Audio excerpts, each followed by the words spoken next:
the blessings coming. It's a beautiful day right here on the Station of the Stars. You've been locked in to Lady Mary and keeping your company here on this afternoon segment, taking you all the way down into the afternoon. Stay locked in here, coming your way. It's your favorite program, Arts in Motion, with Gabriela Esquivel, your local artist. Welcome to Arts in Motion with artist Gabriela Esquivel. Conéctate todos los lunes a las 12:30 p.m. aquí por Omega Radio. Good afternoon. I am artist Gabriela Esquivel, and I welcome all of you to this 17th show of Arts in Motion. It's definitely a blessing to be able to be here in Omega Radio in Coral Springs together with my co-host Catherine Shapiro. Thank you for asking me. I love being here. It's been a terrific experience. Thank you. The same, Kathy, the same. So Arts in Motion, it is a program where we connect and collaborate with musicians from across the globe.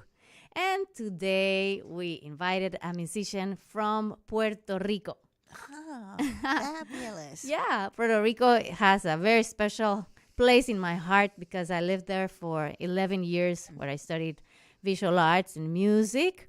And like 3 weeks ago, I reconnected with a friend of mine that is a singer, background singer of a salsa musician there, and Victor Manuel. And so I met Juan Picorelli. Hi, Juan.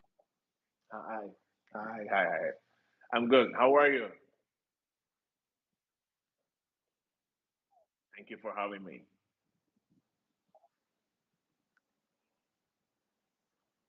More about you. How did you started in music and became such a successful percussionist and also band leader? Thank you. I start where I have 4 years. I start playing at church with my uncles, my father, and that's where all about start.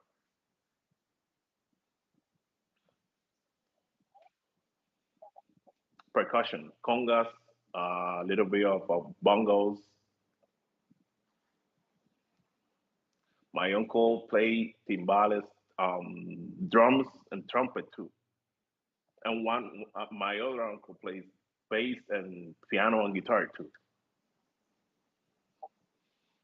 Yes, all my life. Mhm. In which area in Puerto Rico was this? San Juan, Ah, okay, the capital. San Juan. Fabulous. So, growing up, you went to a very good, recognized school in Puerto Rico, right? To fulfill these dreams of becoming a better percussionist. And That's right. how was the experience there? What's the name Well, of that school, too? that's Escuela Libre de Música Ernesto Ramos Antonini in San Juan, Puerto Rico. Puerto Rico. I started in 1996. That's when I was in seventh grade, cuando estaba en séptimo grado, from 7 to 12.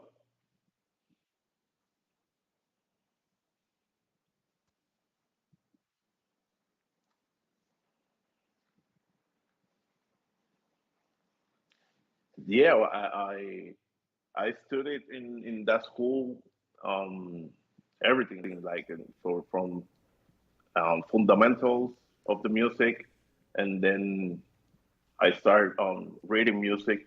Um, that's when it all started, all those years. Yeah, so you studied sight singing and some basic piano, maybe, to study harmony, right? A little bit of everything. A Yeah, little bit of everything. Oh, that's good. yeah. And then, when was your first gig that you say, okay, now I am earning some money from my work?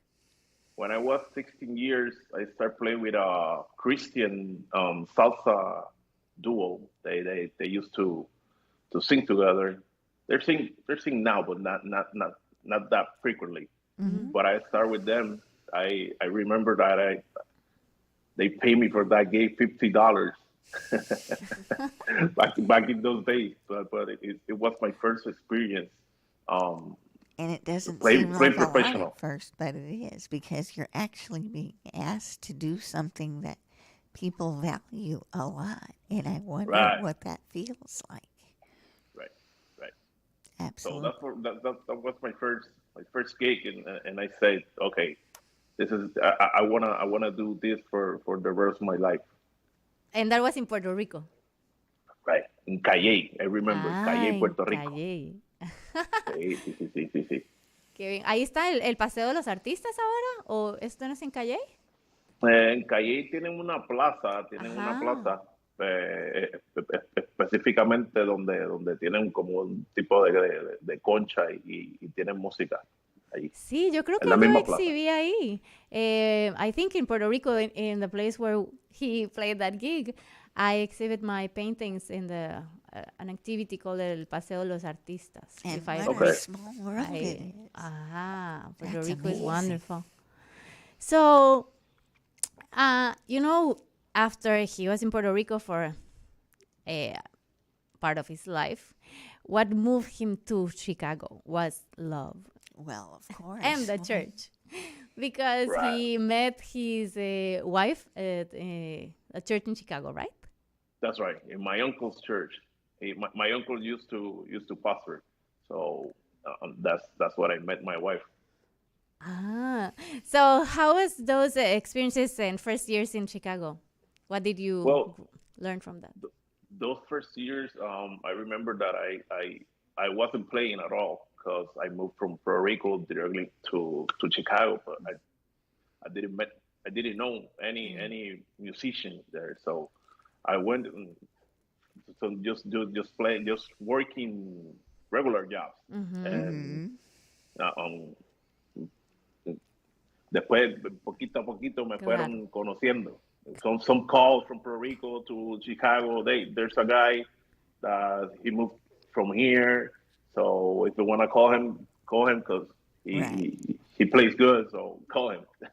Yeah, some word of mouth.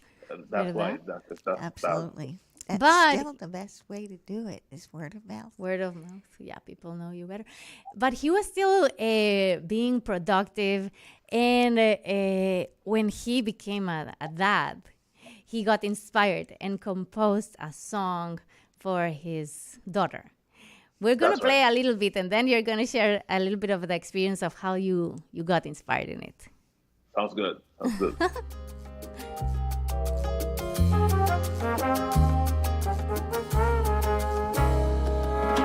Yo creía que jamás me pasaría, que ella cambiaría mi mundo en alegría. Me quise alejar, la quería olvidar. Tantas cosas que pasaron por mi mente. Yo pensé en abandonarla para siempre. No quería aceptar, no quería afrontar, no quería darle cara a la realidad. Si no es por ella, hoy no sé dónde estuviera. Si no es por ella, caminaría sin rumbo. Si no fuera ella, la razón de mi existir, mi única estrella.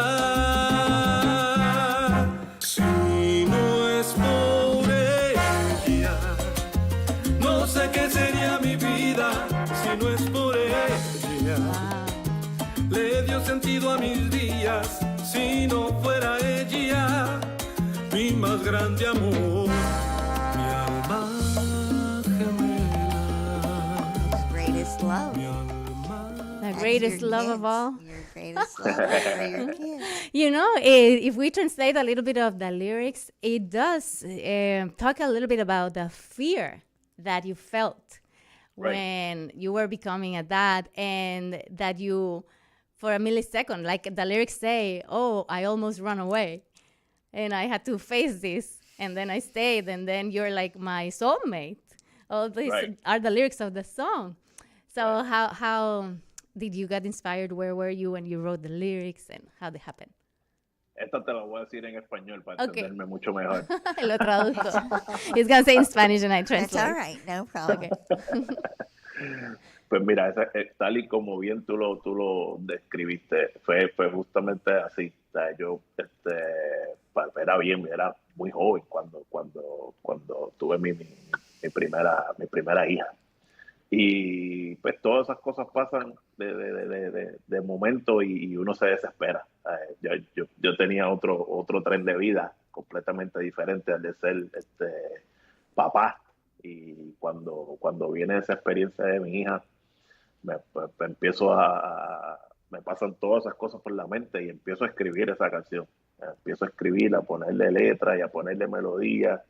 Y estoy pensando en todos esos procesos que pasaron en mi mente cuando viene esa parte de convertirme en papá.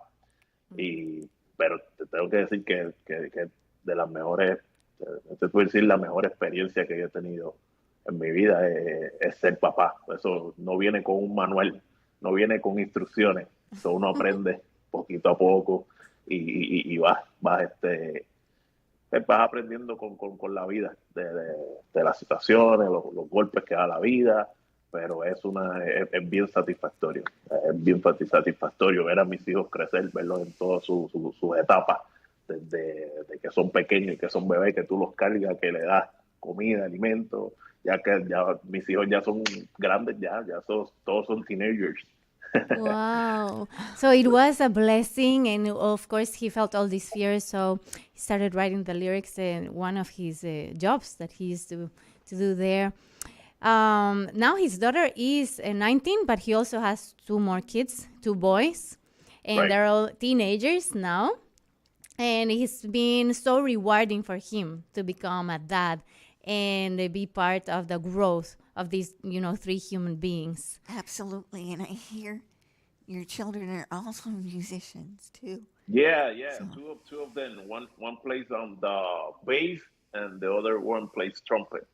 Fabulous. But the Yeah. daughter, you know what? She's a visual artist. Oh, there She's you a go. really good one too. I saw her art, wonderful paintings, and she's going to become a surgeon, right? She likes to do. That that's is what you want. definitely a different She's form gonna of be art. a It sure doctor. is. But how did it change you as a man when they told you your first baby was going to be a daughter, not a boy, a daughter? So how did it change you to treat women around you too? Maybe the different way or not? How did that happen? It changed a lot because I have a sister. My sister is younger than me, and when they told me it's a girl, yeah, Now you have a lot additional responsibility, maybe. I said okay, It's this is gonna be interesting. interesting. It's definitely interesting. That's Yeah. But I'm grateful. So yo estoy muy contento, muy contento con la vida que Dios me ha regalado, mi Sí. familia que Dios me ha dado.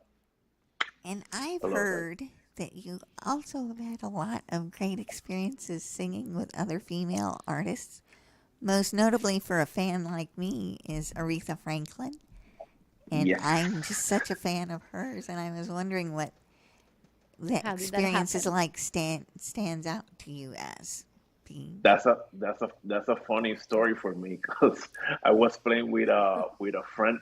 I used to play Latin jazz in Chicago, and he's a great trumpet player from Chicago. And he told me, "Hey, bro, I have a gig that I want you to play. It's a singer. Her name is Aretha Franklin." And I said, "Okay."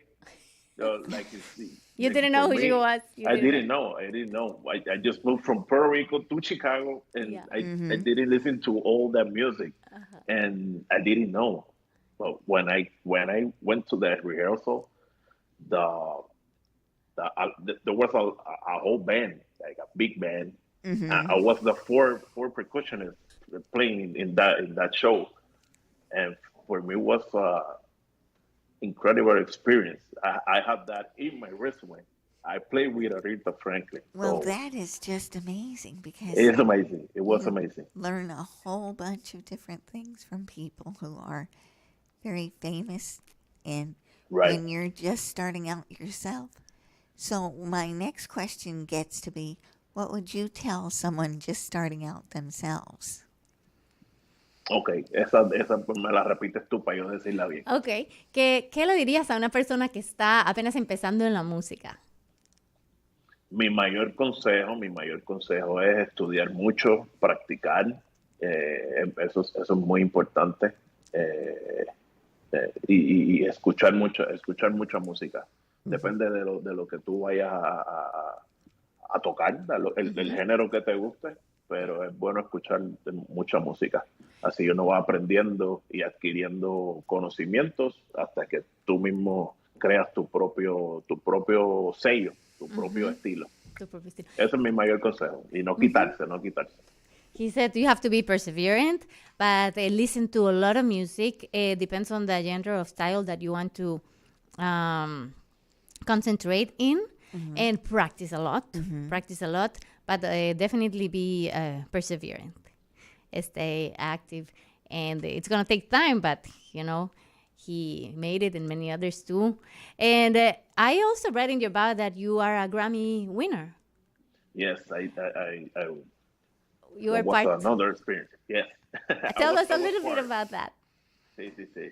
Fui parte de an album from Víctor Manuel's album. The album title is 25, like 7, like 25-7. De los 25 años de Víctor Manuel. Fui parte de ese álbum. En ese álbum toqué conga y toqué bongo con campana también. Ok, y entonces ese álbum fue el ganador, ¿fue el álbum o alguna canción en específico? Ese fue el álbum ganador, fue completamente el álbum completo. ¿En qué año fue eso? Eso fue hace más o menos 5 años, te puedo decir como el 2019, si no me equivoco, algo así más o menos. Ok, Por ahí. la música tropical, so it was in 2019? Más o menos por ahí. Album, more or less, the album for the band where he's the band director, the musician Víctor Manuel, won the award of the best tropical album of the year. It was his first Grammy. His first Grammy. Latin Grammy. First First Latin That's Grammy. amazing. So what is the most difficult thing about leading a band? Yeah, ¿Qué I was es? part of that. ¿Qué es lo más difícil de ser el líder de una banda? Wow. Yo te puedo decir que lo más difícil es tú como persona encargada, como el mediador, tienes que estar para todas las partes. Y tienes que estar para la parte del artista, la oficina, los músicos. Y tú estás trabajando con diferentes personas. Yo trabajo con más de 15 personas. Y toda persona tiene su carácter. Eso es un poco retante. Eso te puedo decir que es la parte más complicada. ¿Sabes? Claro. So it is challenging because he has to turn himself into many different persons, let's say, because he has to be like a more administrative personality. Then he has to work with the musicians, who each one of them has a specific personality themselves. He's also a musician at the same time. He has to do like office work and also analyze the arrangements, the compositions, the scores. He has the instruments there. ¿Puedes tocar un poco de tus instrumentos y cómo es lo que tú haces en vivo? Esto es un poquito, esta es la conga, this is the congas.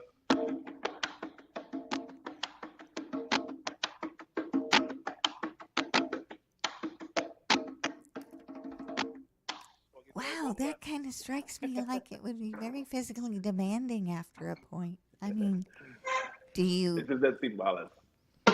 There we go.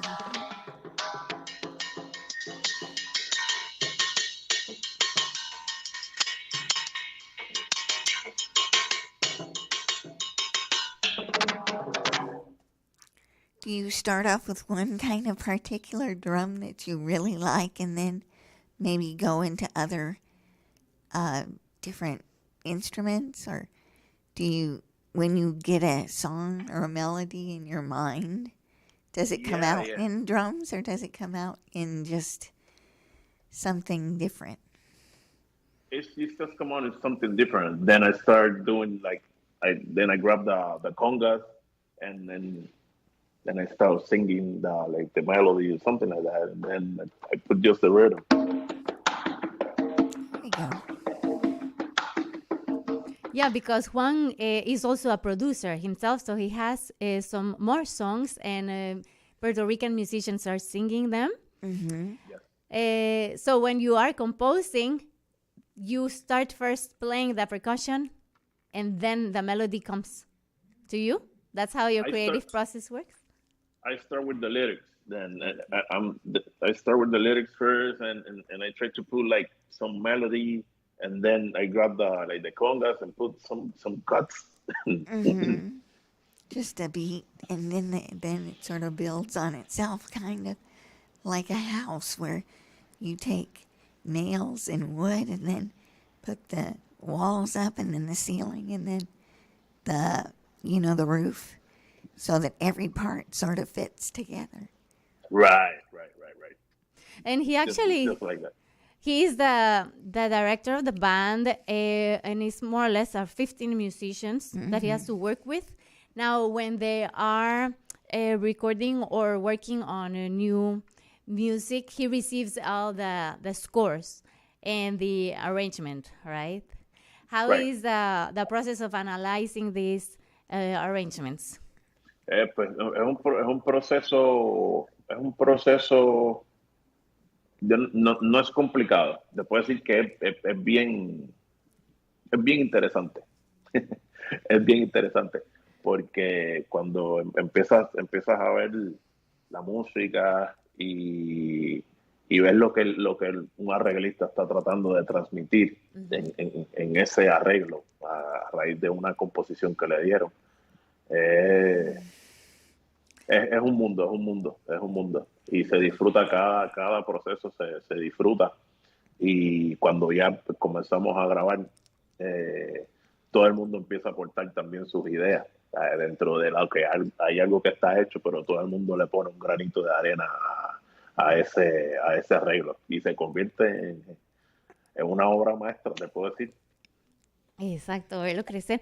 Yeah, when they get to the recording studio, he have seen already all the charts, and he has to enter the creativity and the world of that arranger and try to really understand and turn into sound what is written in the paper. And what that experience was that sort of brought the music to you is where you have to go.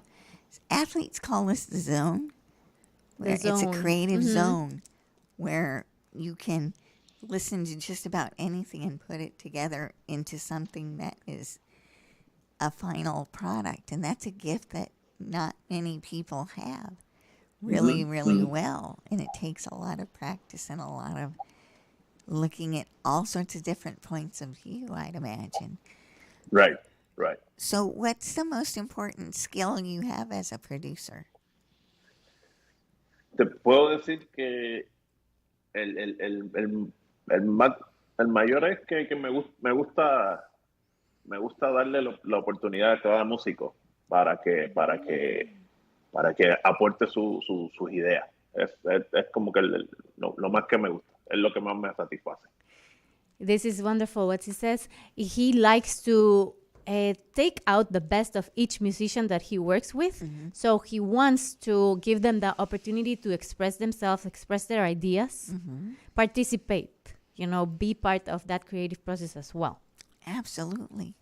So if you have a lot of creative people in a room trying to do creative things, what happens when there's many ideas. Which one to choose? How do you make a choice as to what ideas are the best ones? And how? ¿Cómo tú escoges cuál es la mejor idea cuando mucha gente está aportando a la vez? Ya ahí es eso, es escuchar, es eso mismo, sentarte a escuchar y analizar. Ya obviamente uno como productor de un tema, pues ya la decisión final, pues básicamente la toma uno, sí. Claro. Hay muchas cosas sucediendo, pero al final del día tiene que ser algo que a mí me parezca que And I'm debe ser así. curious how you know you finished. ¿Cuándo sabes que terminaste la canción? ¡Wow! Cuando ya la escuché y digo, ok, me parece bien. Well, because Es por intuition, Yeah. yo creo, y comparación, Sí, básicamente comparación sí. de Yeah. otros temas anteriores, me imagino. well, when Picasso got a painting together, and actually it was Jackson Pollock, he was asked one time how he knew his paintings were finished. And he said, "You know how you feel when you're done, when you have met the person you love and you have been together, and you know when you're done. When that happens, when you find your one true love, that's what the song feels like, or that's what his paintings felt like when they're finished." Yeah, it's like a sense of fulfillment. Just it's by intuition, in a way. I was the other day taking a class of a mixing class, and I made the same question to the producer, and she on the other side went based on a list of things that have to be completed and fulfilled. And once all the aspects of that list were ready, then the mixing process was Well, done. some people are more ordered in their Yeah, thinking, and that's what depends. music brings you, a little order in your thinking. In fact, that's one of the benefits of having a really good musical education, Right. Yeah. is having that logical part of you that functions so much better. Yeah. So Kathy, other than playing with Aretha Franklin, he played with Paquito de Rivera, Gilberto Santa Rosa, the Chicago Jazz Ensemble, and many other musicians that I see here in this wonderful list. But he also has a trio that is called Trio a Tambor. And Tría tambor. Tria Tambor. No me lo termino de aprender. And and it's together with other percussionists from Puerto Rico that I had the pleasure to meet as well the other day, like 3 weeks ago, in Giancarlo, Victor Manuel, right. Giancarlo, and the other one, The other one is Raúl Rosario. Raúl Rosario. So this is a very, very nice proposal. It is Latin jazz, and we're going to have a little video that we're going to watch to close the interview. But in a little bit, how can you describe when you're creating the pieces and the performance? Because they rotate. All of them play the timbales, the conga, and the bongo, Bongos. right? Yeah. And they rotate live during the song, during the musical piece. So share a little bit of that. Cuéntanos un poquito de eso.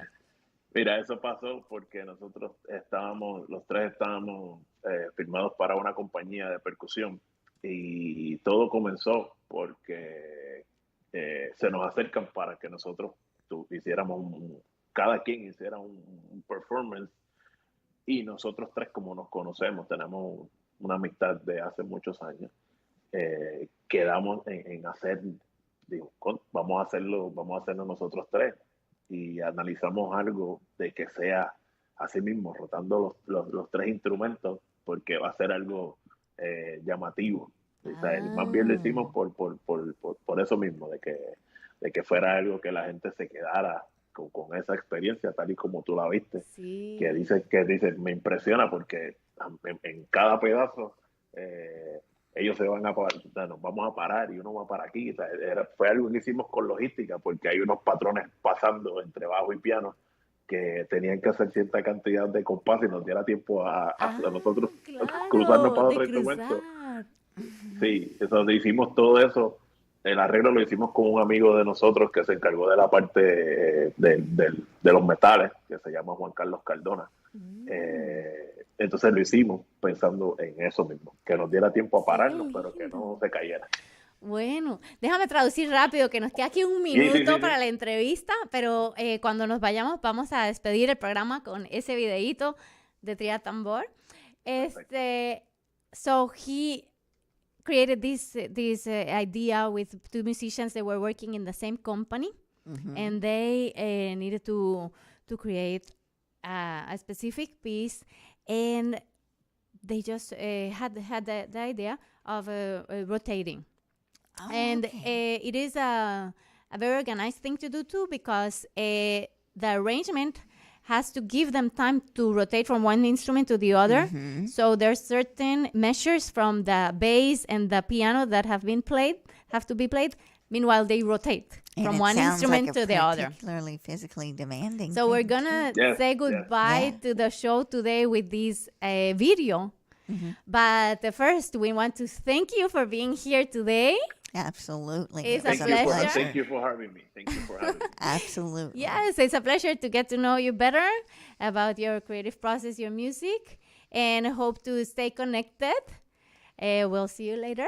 Remember, everybody, the audience, we're here every Monday at 12:30 p.m. on OmegaRadio for Arts in Motion. So Thank see you. you later. And thank you.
Bienvenidos a Arts in Motion con la artista Gabriela Esquivel. Conéctate todos los lunes a las 12:30 p.m. aquí